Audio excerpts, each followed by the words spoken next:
Mexican ජාතික මරියා Jos Mendis නැමැති මෙම කාන්තාව ලෝකයේ වැඩිම දේහයේ වෙනස සිදු කරගත් කාන්තාව ලෙස වර්ල්ඩ් රෙකෝඩ් එකේ තැනක් ලබාගත් අයෙක්ය. මේගේ ශරීරයේ ඇස් ඇතුළුව 96%ක්ම ටැටු කර ඇති බව පැවසෙනවා.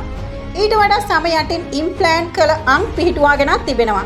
ඒ විතරක්ම නෙවෙයි මුහුණේ සහ ශරීරයේ ගොඩාක් තැන්වල සිදුරු කර දිව දෙකට බෙදී තිබෙනවා.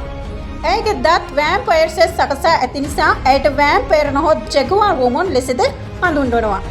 අවුරුදු 17දී විවාහ වූ ඇය ඇගේ සැමියාගේ තාඩන පීඩන ඉවසාගත නොහැකි වී ඇය තමන්ගේ දරුවන් 4 දෙනාත් සමග එතනින් ඉවත් වී පලා ගොස් තියෙනවා.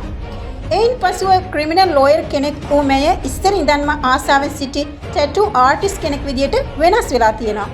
ගෘහස්ත හිංසනය නිසා තමන්ගේ සැමියාට පාඩමක් වශයෙන්ුයි ඇය මේ තරම් විශාල දේහයේ වෙනසක් සිදු කර ඇත්තේ.